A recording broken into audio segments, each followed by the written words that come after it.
To eastern and southern Kentucky, this is WYMT Mountain News at 11.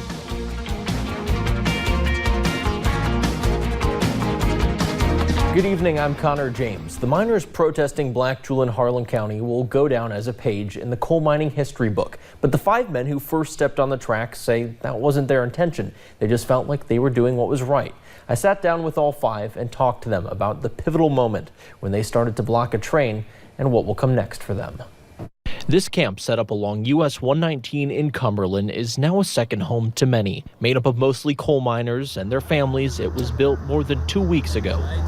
Built after these 5 miners saw a train trying to leave with coal they mined, work they hadn't been paid for. You're going to sit here and still trying to take from my family and all these other guys' families secretly, like you were trying to get away with this. You know the story from there. A protest started and is still ongoing. The 5, Jeff Willig, Chris and Dalton Lewis, Blake Watts, and Chris Sexton, collectively have put more than a half-century of work into the mines.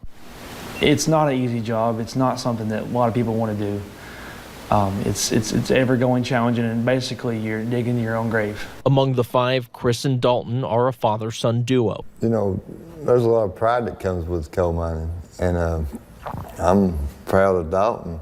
Those 2 are moving this week to Alabama for new mining jobs. The camp has become more to them, though, than stopping a train. And even though there's days, because there's days, I guarantee everyone right here sitting with me right now can say, are we really going to win? You know, that has probably crossed their minds. And, you know, we just continue to fight. We haven't given up. They vowed to keep the camp until every black jewel miner is paid. There's currently various efforts to secure all the pay the miners are owed. Never be afraid to stand up for something, because if you back down, then what do you achieve? But until that money is in their bank accounts, they say the camp will stand. And that's another thing. Be unified when you stand for against something like this. Stand up for what's right, you know. Now, Copper Glow Mining has pledged $1 million to the miners. They are the company that bought the mines many of these men came from. Lawyers for the miners are trying to secure additional money through that Copper Glow purchase. And recently, the miners did get access to their 401k funds. And as the miners continue to sit on the tracks in Cumberland, they and their families see help continue to pour in. The Christian Appalachian Project brought in between $75,000 and $80,000 worth of goods to give to the miners in this time of need. As the men and their families still await their paychecks, they say help like this is incredible. Hopefully that someday we can return the favor to them. I mean, we're all neighbors. We're supposed to help our neighbors when we see that they're in trouble. And that's exactly what they're doing. I mean, they're helping everybody out. They just saw us as somebody in trouble that needed help. The goods took 4 truckloads to get to Harlan County. Meanwhile, another coal company announced a job fair tonight. Black Hawk Mining says it will host a job fair this Thursday in Comfort, West Virginia. They say they have multiple positions open. We have all the details you need to know to apply on our website, WYMT.com.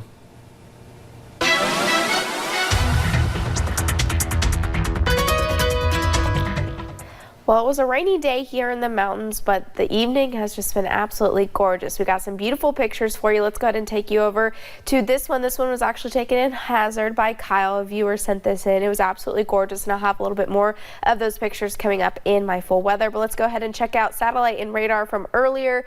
We've dealt with those isolated rain chances really on and off this evening, and we'll continue to see that as we head into the rest of those overnight hours. So looking into pinpoint Doppler, those stray chances up to the north areas along I-64, and just south of that, we're looking at into parts of Wayne County, West Virginia, dealing with those rain chances. Temperatures are anywhere from those low to mid 70s, not too bad. Some spots like Williamsburg already dropping into the upper 60s. I think most of us stay into the upper 60s to lower 70s tonight. We're going to hang on to just a few of those scattered rain chances, and that patchy fog will be possible late tonight, early into tomorrow. So we do hang on to a few of those rain chances tomorrow as that cold front continues to push through.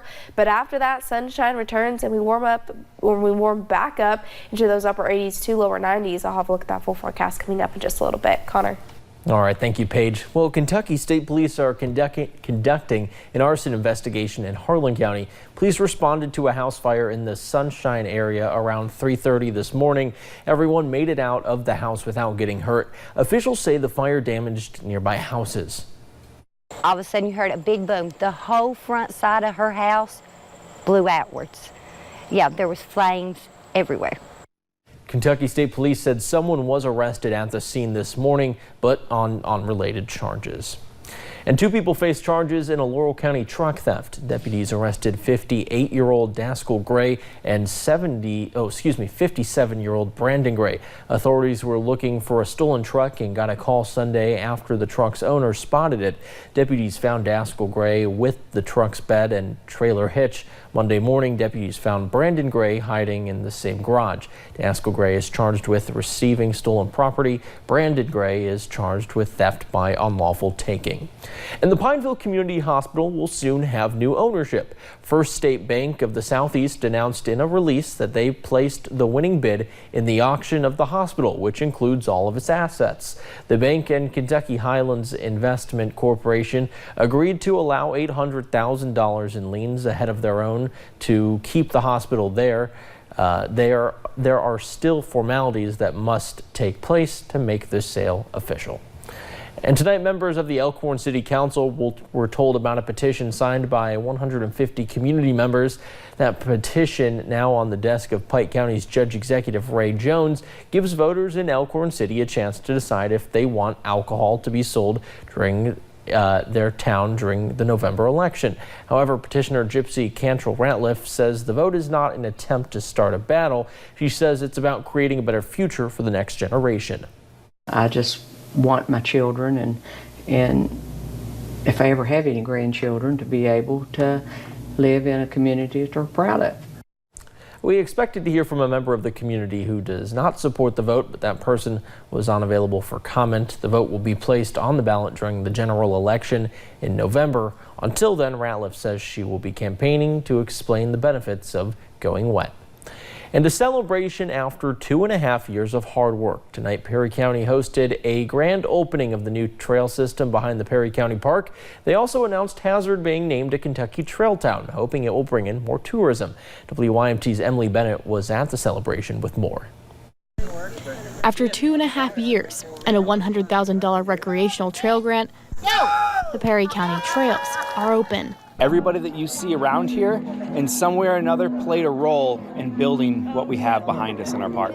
Ben Brahman is the director of Pathfinders, and he has been the mind behind the trail system. We have some pretty steep terrain here in Appalachia, and it became quite an art to lay them out in a way to where they would become sustainable and be here for generations and generations to come. But he has not done it alone.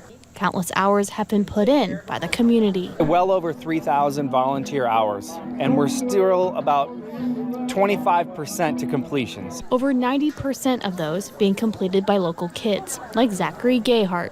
It's been amazing, absolutely amazing. I can't believe I was able to do this. Gayhart was part of the 8-person team that worked all summer. And all that hard work led to Hazard being designated a Kentucky Trail Town. You have to meet certain standards, a certain amount of trails that lead to commerce, trails that will bring in people into your community for tourism. Once you check all those boxes, you become a designated trail town. Perry County Judge Executive Scott Alexander is hoping it will grow the county.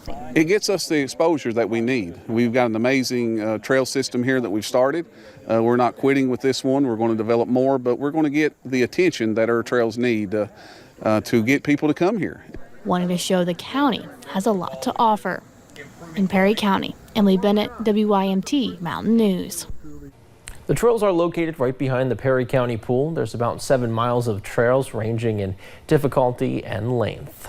Well, if you're looking for a job, Breathitt County schools need bus drivers. The school district currently has 34 drivers, but needs at least 4 more. Former bus driver Scotty Spicer says without those drivers, it makes it harder for the current drivers to do their job. It makes it hard on the rest of the drivers because a lot of times if the mechanics are already driving, then we're going to have to double routes to try to get the kids home. The school district is accepting applications online, or you can call the bus garage at 606-666-2339 to apply. And the 42nd Honey Festival is set to begin at the end of this month in the city of Jackson. A pageant parade, talent show, music, and food booths are all part of this year's festival. Laura Thomas, mayor of Jackson, says one of the things she is looking forward to is bringing back some history. We had a lot of people that wanted to see more about bees, so I'm excited that we're going to have a beekeeper that's from Breathitt County originally that's coming back to share his wisdom and knowledge with us. He has some neat displays. The music headliner this year at the festival is Halfway to Hazard. They will be performing on Saturday, August 31st. And Dayspring Health is starting its second year with the clinic inside Williamsburg School. Since the clinic has been such a success, Dayspring Dental will now be offering preventative services for staff and students this fall as well. WYMT's Hannah Reynolds talked to healthcare officials about the expanded partnership. Having Dayspring Health Clinic inside Williamsburg School helped in many ways. One of those administration noticed was a jump in attendance rates from their 820 students. I think they said that over the course of the year there was over 600 that took advantage of the clinic. School officials say the work the clinic and the school nurse have provided only continues to keep the students and staff in school, because as a full-fledged clinic, they can treat and prevent a multitude of problems that may arise. During the hepatitis A outbreak, we were able to have vaccine clinics and just really vaccinate staff, students, everybody to keep them protected, which was truly a blessing. And this year, those services will include dental care by transporting students to Dayspring Dental from the school for those who have urgent dental needs. Whether that be teeth that are abscessed, a lot of cavities. The goal is to identify students that need dental help and give a well-rounded approach to their health care needs. Students can't learn, when they're in pain. So we're hoping to, give students the best possible future that we can. Hoping to put smiles on more students' faces. In Whitley County, Hannah Reynolds, WYMT Mountain News. Dayspring Dental will be performing dental screenings on all Williamsburg students when they get in full swing this September. Well, coming up at 11, a federal legal battle begins over the future of coal-fired power plants. And that cold front will provide a few more rain chances Wednesday, but more sunshine is on the way. I'll have those details coming up.